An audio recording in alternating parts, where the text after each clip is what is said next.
The galaxy knew her name long before the accident. Empress Valera of the Tharun Empire had been a steady light in a restless sky. She spoke with calm grace. She guided with quiet strength. People said her eyes could make a quarrel fade and her smile could lift a city's spirit. Then the explosion in the royal transit chamber changed everything in a single breath. The blast took the lives of her closest guards and broke her body in ways that medicine could not fully restore.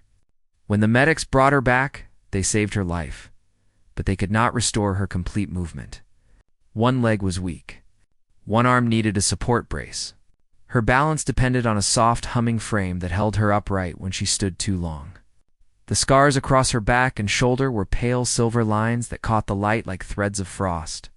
In the months that followed, the hallways of the palace went quiet. Velyara attended to matters of state from a smaller room with softer lamps. The tall throne room, once full of music and debate, remained closed except for ceremonies. The empire carried on. Ships flew, trade moved, and stars rose and set. But a hushed doubt drifted through the air like dust. Some nobles said the Empress should retire. Some suggested a council of regents. A few, more cruel in their hearts, whispered that a ruler who showed pain would invite enemies who longed for easy chances. The law of Tharun did not pause for pain. By tradition, an empress who reached a certain year had to choose a mate before the end of a single galactic cycle. The pair would share the burden of the crown, give the people a visible symbol of unity, and make the empire feel safe under two steady hands. It was not about romance in the old stories. It was about balance. But balance felt like a distant shore to Velyara now. Suitors once waited eagerly. Now invitations went out and came back with polite excuses. Generals were too busy. Highborn scholars felt unworthy. Admirals said they were sworn only to ships. The true reasons hid behind smooth words. The Empress felt the truth anyway. They were afraid to stand next to her. They did not want to be seen with the scars and the brace and the frame. They did not want to carry a public burden that asked for patience, time, and care. The Galactic Council noticed the quiet. They spoke in a clean chamber that smelled of iron and glass. Many members preferred a weaker, Tharun Empire. They said it would make the trade lanes calmer. They felt safer around soft voices than strong ones. So they made an unusual announcement to show support and openness.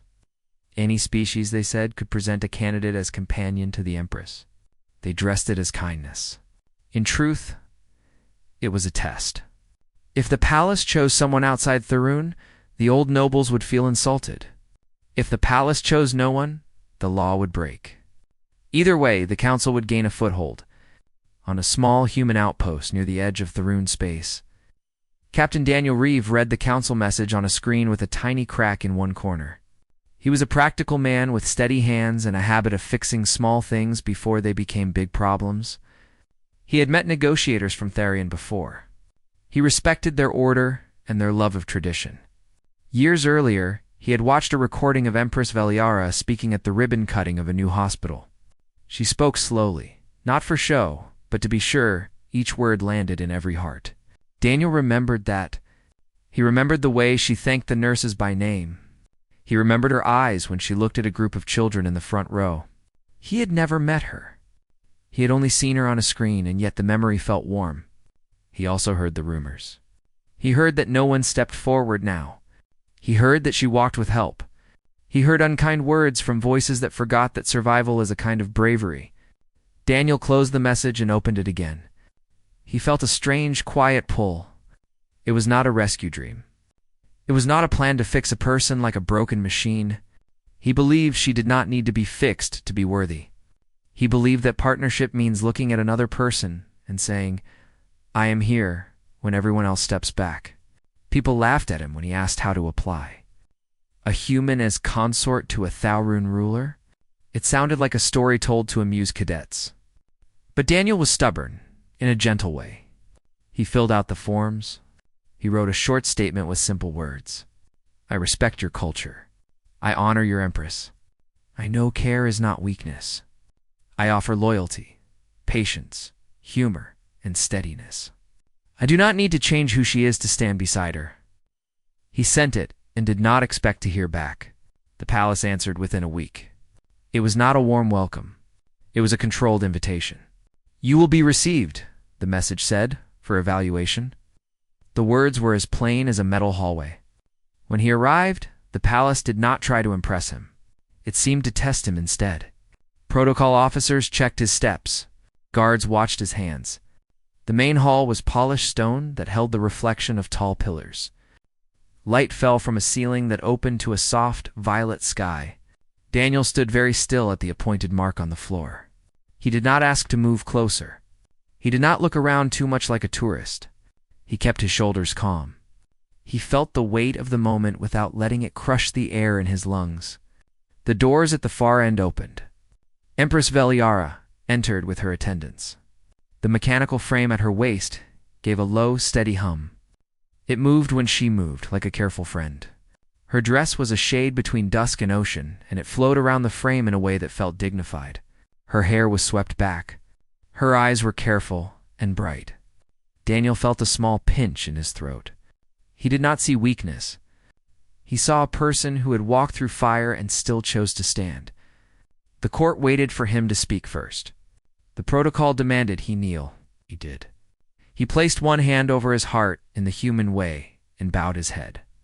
When he lifted his face again, he did not stare at the frame or the brace. He looked at her eyes. "Your Majesty," he said, "thank you for seeing me. I know many people are afraid of the work that care requires. I am not." A ripple went through the courtiers like a silk curtain touched by wind. Some frowned. Some smiled in a thin, cold way. The Empress's face did not change. She asked him a few questions, in a voice that carried clearly without force. "Why would you place yourself in a life like this?" She asked. "It is not easy. It is not safe. It is not light, because you are worth the wait," he said. It was a simple answer. A few nobles looked down, as if the floor could protect them from the warmth that rose to their cheeks. Daniel did not mean to shame anyone. He did not speak to win. He spoke to be true. The Empress gave a small nod to her attendants. The audience ended. Daniel was shown to a guest suite that looked onto a quiet garden with pale blue water and trees like long, graceful hands. He was told he would remain for a period of observation. He was given a list of protocols with crisp lines and no jokes. In the days that followed, he learned the palace paths. He learned the gentle slope of the eastern corridor and the short steps of the council wing. He learned the sound of the Empress's frame before he saw her turn a corner. He learned the schedule for her therapy sessions and the names of her closest staff. He did not push himself into her time. When he was invited, he arrived. When he was not, he let the quiet do its work. The Empress tested him in small ways. She asked him to read briefings. She asked for his thoughts on a docking tax. He did not try to show off. He asked good questions. He gave clear answers. When he did not know, he admitted it. He told a story about a human cargo yard that solved a traffic problem by changing the color of the lights at the exits. The Empress's council laughed at first. Then they realized the story held a smart idea about flow and attention. The Empress noticed that he liked to solve problems gently. One evening, a storm passed over the capital. The rune storms were not floods of sound. They were slow, luminous veils that moved across the sky and left sweet ion on the wind. The Empress invited Daniel to a smaller balcony with a view of the southern domes. She walked without attendants that night, her frame steady, her steps careful but firm. When they reached the edge, she took a breath and let her shoulders relax. "Some people look at me now and see an ending," she said softly. "I wish they could see the work it took to begin again." Daniel stood beside her, a respectful distance away. "People often mistake healing for hiding," he said. "But healing is a kind of training. It builds strength where no one can see it, in patience, in breath, in trust." She looked at him in profile, the stormlight painting gentle silver across her cheek. "Trust," she repeated, like a small test of a word's weight. "What do you trust, Captain Reeve?" "I trust small good choices, made over and over," he said. "I trust hands that help without noise. I trust people who tell the truth when it is not flattering. I trust you." The last words came out steady. They did not try to be grand. The Empress did not answer at once. The balcony light hummed. The slow storm moved on. In the quiet, she allowed herself to lean lightly on the rail and rest. It was not a sign of defeat. It was a sign that she did not need to pretend with this man. In the days after, Daniel became a simple part of her routine. He brought her hot tea at the hour when her shoulder ached. He kept his steps slow when they walked. He did not reach for her unless she asked. When a lift stalled between floors and her frame made a warning tone, he knelt calmly, adjusted a small latch, and said, "I've got you," in a voice that filled. The palace never slept easily once the rumors began. Every corridor carried a whisper about the human companion. Some servants bowed deeper when the Empress passed. Others turned their eyes away, afraid that curiosity might be punished. The Tharoon court had always loved order, but Daniel Reeves's quiet presence disturbed the rhythm. He did not play politics. He simply kept showing up, calm, polite, impossible to ignore. That steadiness confused people who lived by ceremony. Within weeks, markets in the capital filled with stories. One version said the human had healed the Empress's legs with secret earth medicine. Another claimed to use strange magic from a forgotten world. None were true. He had only offered time, hands, and patience.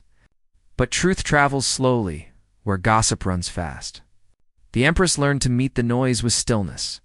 Each morning, she walked through the garden paths, her frame humming softly. Daniel, a few steps behind, recording notes on trade reports and answering small questions. It was ordinary work, yet the sight of them together, a scarred ruler and a human officer walking side by side, felt revolutionary. When the Council of Lords gathered to discuss the alliance, the atmosphere cracked with tension. Many noble families feared losing influence if an outsider became consort. They spoke in polished sentences about heritage and custom. Valeria listened, eyes calm, fingers resting on the arm of her chair. When they finished, she asked a single question. "Which of you offered to stand beside me when I could no longer stand alone?" The hall fell silent. Even her critics lowered their gaze. Daniel said nothing. He knew that some truths sounded stronger when left to echo. That night, he found her in the smaller balcony chamber, the place where they had first watched the storm weeks ago. The air smelled of iron and rain. She looked weary, but proud. He poured tea into 2 cups and waited until she spoke. "They are afraid," she said quietly. "Afraid of change, afraid of me, afraid of you. But fear is an old habit. It will not disappear because I ask politely. Habits break faster when someone shows another way," Daniel replied.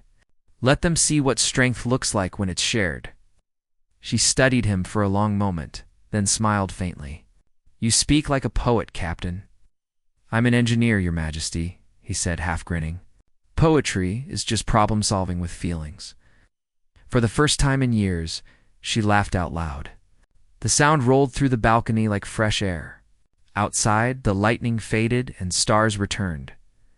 A few weeks later, the first open crisis came. A border fleet loyal to an ambitious duke refused orders, claiming that the Empress had compromised imperial purity. They cut communication lines and aimed their guns at a trading station full of civilians. The council panicked. War among their own people could split the empire forever. Valeria did not wait for advice. She summoned Daniel to the command chamber. The officers around the table stared when he entered, wearing a simple human uniform. He saluted her the human way, palm to chest. She nodded once. "Captain Reeve," she said, "would you join my strategy council?" He met her gaze with honor. The meeting stretched through the night. Where Tharoon admirals debated doctrine, Daniel asked direct questions about logistics and morale. "How many families serve in the rebel fleet?" he asked. "Do they have supply lines we can cut without killing innocents?" The answers came slowly. His method felt strange to them, a human focusing on hearts before weapons. Yet even the hardest commanders found themselves listening. When dawn broke, Valeria rose from her seat, leaned slightly on her frame, and said, "We will win by reminding them who they fight for, not who they fight against." Messages went out. Instead of threats, The Empress broadcast her voice across the sector. Lay down your arms. Your Empress is still your own. I am not made less by scars, and neither are you made greater by rebellion. Return and rebuild what was almost broken. Her words reached the rebel ships within hours. Many crews shut down their weapons before orders arrived. When the Duke finally surrendered, the capital erupted in celebration. Citizens cheered not just for peace, but for the sound of their ruler's courage. Reporters from every world wanted to know who had helped craft the message. Some said the phrasing carried human rhythm. The Empress confirmed it with a calm smile. Captain Reeve reminded me that truth sounds stronger in plain language. Peace returned, but jealousy did not fade. A faction of nobles began plotting in secret. They could not strike at the Empress directly. The people adored her again, so they aimed at Daniel. He received anonymous letters warning him to leave before it was too late. He ignored them. One evening, during a formal banquet, a server brought a bowl of shining fruit to his seat. Veliara noticed the server's trembling hand and stopped him with a glance. "Leave it," she said. When her medic tested the fruit, it carried a poison that acted only on human blood chemistry. The court froze. Daniel stood silently while guards surrounded the table. Veliara's eyes burned with cold fire. She rose slowly, painfully, but under her own strength, and addressed the hall. "Enough," she said. "You call yourselves guardians of our honor, yet you poison guests under my roof. Look well, because this man you mock shows more courage in silence than you do with all your speeches." Oh. The hall trembled with her words. Then she turned to Daniel and extended her hand. "Stand with me," she commanded softly. He stepped beside her, unsure what she meant to do. Her voice grew clear again, echoing across the pillars. "From this day, Daniel Reeve is no servant, no visitor, no outsider. He is my chosen partner, by my will and by the law that demands the throne share its weight. He shall be Emperor, consort of Tharoon." Gasps swept through the court like wind through dry leaves. Some bowed immediately, others left in shock. Daniel could feel every eye burning into his back, but when he looked at her face, all he saw was calm pride. He bowed his head. "Then I will spend my life proving your trust was not misplaced." That night, the official bond was sealed with a quiet ceremony. No grand parade, no fireworks, just two figures before the sacred crystal of oath, hands joined, voices steady. When the crystal shone bright white, it marked the beginning of a new chapter in the Empire's long story. The following months tested them both. Old allies withdrew support. Trade partners waited to see if the new union would last. Veliara met every challenge with steady resolve. Daniel learned the formal customs of the court and turned them gently to his advantage. He greeted guards by name, thanked engineers for small repairs, and treated servants as equals. Such small kindnesses rippled outward. Soon, palace workers began to hum again while they worked. Even cynical advisors noticed fewer mistakes in reports. It seemed morale itself had begun to heal. One afternoon, while inspecting a shipyard, Daniel spoke to a group of young cadets. They asked if he missed Earth. He smiled. "I miss open skies," he said, "but I've found a better horizon here, one built by hands that refuse to quit." The cadets repeated his words later. And within weeks, the phrase appeared painted on workshop walls across the fleet, "Hands that refuse to quit." It became the motto of a generation. Still, danger remained. The Galactic Council, angered by the renewed strength of Tharoon, sent subtle threats disguised as trade recommendations. When those failed, they moved fleets near the border. The Empress called an emergency meeting of allied species. Many representatives hesitated. They did not want to challenge the council openly. Daniel stood at the round table and spoke in his plain Earth voice. Every empire here was built by someone who refused to be told they were too small, too weak, or too late. If we let fear decide now, we teach our children that courage is a relic. He pointed to the star map glowing above the table. Humans learned to cross space because we looked at the dark and called it home. You can do the same. The words carried more power than diplomacy. When the vote came, 8 of the 12 delegates sided with the Empress. The alliance was born that night. War arrived anyway. A council fleet entered Tharun space, claiming to enforce balance. Ships outnumbered the defenders 3-1. The Empress refused evacuation. She took command beside Daniel aboard the flagship Aurora Crown. Her brace gleamed under the blue lights of the bridge. When she walked to the central console, every officer stood straighter. "Today," she said through the intercom, "we fight not for pride, but for the right to decide what compassion means. Let them learn that scars do not mark the end of strength." The battle burned across orbit for hours. Human engineers had helped redesign Tharun energy shields, giving them flexibility under pressure. Daniel coordinated between the human liaison ships and Tharun squadrons, translating tactics in both directions. He never raised his voice, but his calm kept the bridge from breaking into panic. At the height of the fight, an enemy missile struck near the command deck. The impact threw him across the floor. He rose bleeding from a cut on his forehead and smiled wryly. "Still breathing," he muttered. Valeria looked down at him and shook her head, half amused, half afraid. They countered with precision strikes, disabling enemy flagships instead of destroying them. It was a deliberate act of mercy, a message louder than any victory speech. By sunset, the council fleet withdrew. The Empire stood, bruised but unbroken. When the news reached the outer colonies, celebrations erupted.